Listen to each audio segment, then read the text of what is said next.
So how we come to understand life? Life, I mean the perspective, your understanding, the things that you see around you. What do you think about the things you see around you? Have you ever thought about that? The way you think about people, objects, how you view certain concepts and ideas. Where are these things coming from? Have you ever really sit down to think about that? So look at this. Look at this idea. You were born with nothing. No ideas. Zero information. Right? Just a biological being. Right? Created without information. Without thoughts. Right? So how do you see and understand the things around you? Color. Look at color. How do you know what color is? Red, green. How do you know what a truck is or a car? How do you know what a tree, a person, a school, a church? Any one of these things, how do you know what they are when you were born? Did you know? Before you were born, did you know? When you were born, did you know? Right? So look at this idea. You can look at this as experience. Experience is information that you have picked up as you go along, right? Things that you see around you, you experience it, you feel it, you touch it, you see it, you have experienced it, and you gather information based on your experience, right? And your thoughts. And also, at the same time, while you're gathering these experiences, someone is filling up your mind with information. Information, lots of information in terms of what color is, mathematics, science, people, everything that comes into contact with. You gather information about these things, and you also gather thoughts about these things. Right? How are your thoughts put together? Right? How are your thoughts put together? And how do you use these thoughts to deal with life, to interact with the social world, to interact with the physical world? How do you use these thoughts? For example, you know that there is a car, right? What information do you have about this car, and how do you use that information to manipulate, to use the car, whether you're going to drive it or fix it or whatever the case may be? That's information gathered, and you put your thoughts together. The same thing when you meet a person. You don't have any information about the person that you meet, but you have information about people themselves, right? How do you put this information together about the people that you meet and the information that you gathered inside your mind, which we call experience? Ego. Your ego is your perspective of this world. How you use information, how you gather information, and how you plan on dealing with this information in terms of your encounter with the world that you're living in. This is what we call ego. And this is what we call a self as well. Your mind is the ego and your mind is the self. And this is why when you say somebody has too much ego, which means that their perspective of life pretty much is the only perspective and understanding of what life should be.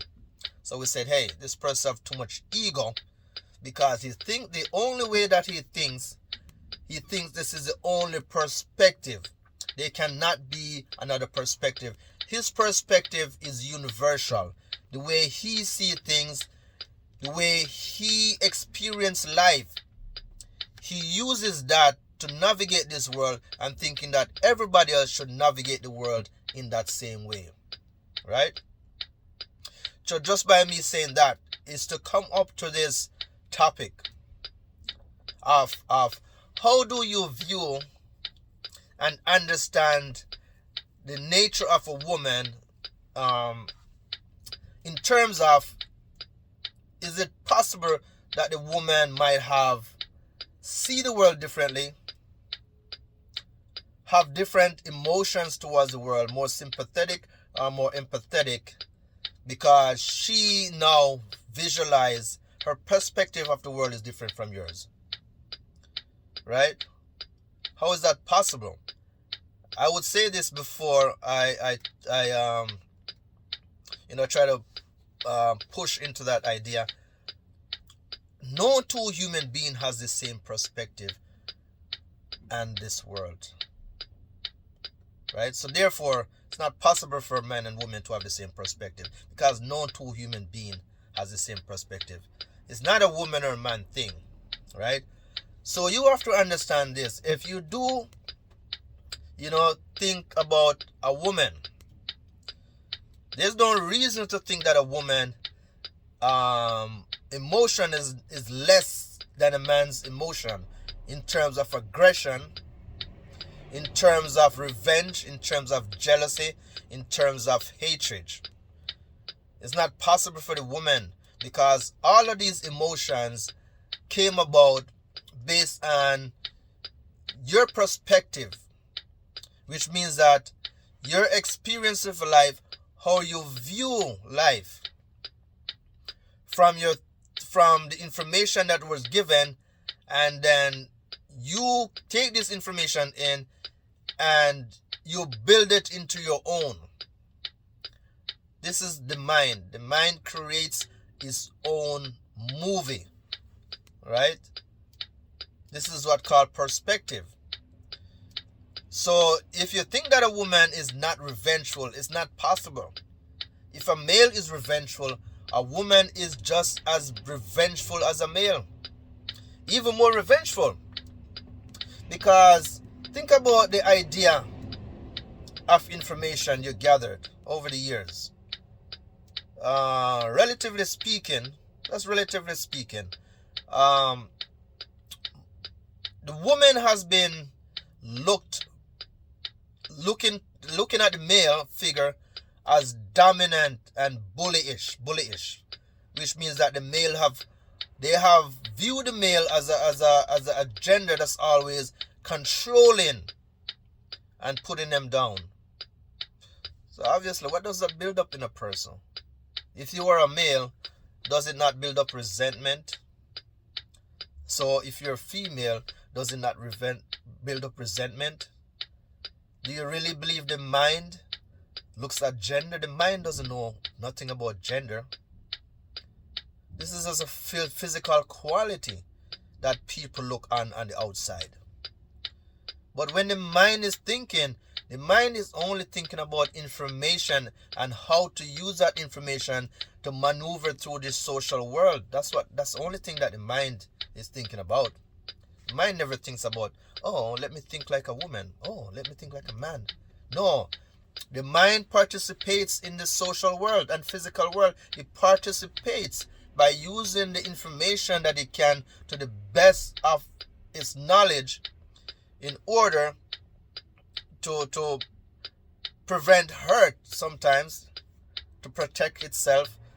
All of these things are the nature of man and woman. So jealousy, the need for jealousy, where does it come from? But it's also an emotion. Anybody can have this emotion. It's not greater in one person or the other based on gender or age. It's based on your perspective. Your perspective meaning, as I said several times, the perspective is your ego and your mind, which means that it is information that you have gathered, and how you view this information and how you believe is the best possible way to interact with the social world around you in order to gain, and you can say, trying to find the best word for this, you're trying to pretty much have an advantageous move in this world, and also protecting yourself. All right. So this kind of thing, ego, yourself, and how information is used, varies from people to people. Not a male or female thing.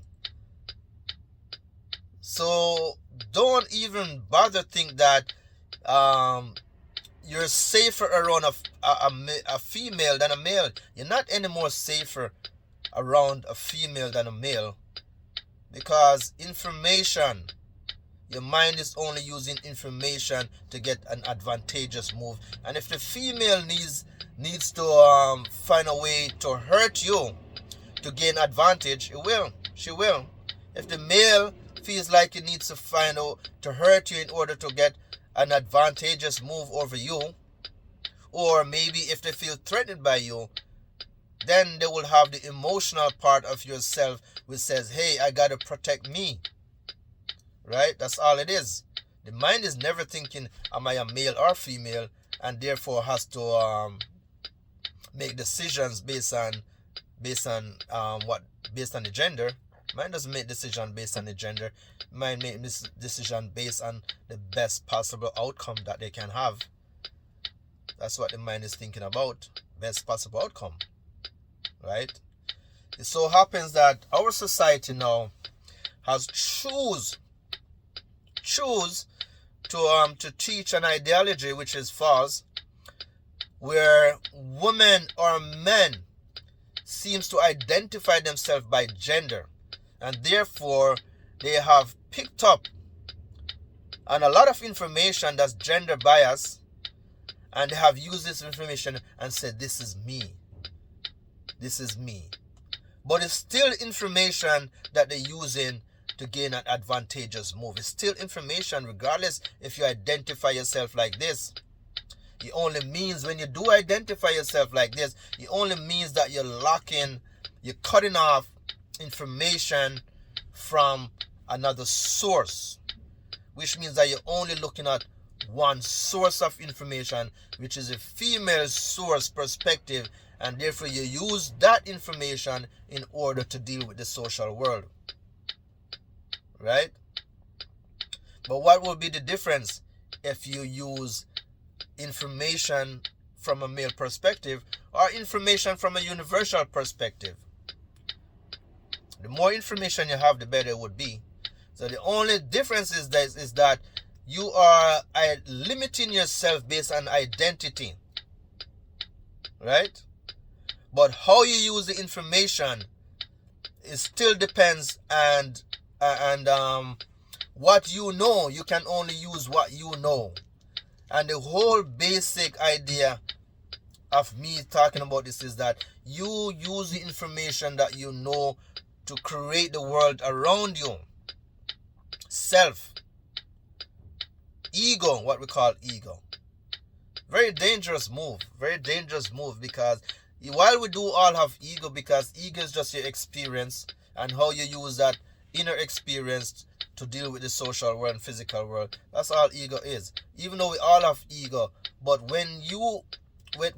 ego is also your perspective as well, because when you have information that is your own perspective and how you deal with the world around you, that is your own perspective of how this world is in your mind, right? So you deal with it accordingly, right? But the danger with that is this, right? The danger in that is this, that you are creating a bias. You're creating a huge bias where most of the time, most likely, it's very difficult for you to be a fair person, because you already create so much bias in your mind where you will not be able to look at the other side. You will not be able to look at other information. You will not be able to think about there's a possibility that this may be another way, or maybe this is not so, or maybe this can be, but this can also be. Right? So that's the danger of that. But never think that by any means necessary a woman aggression is not as aggressive as a male.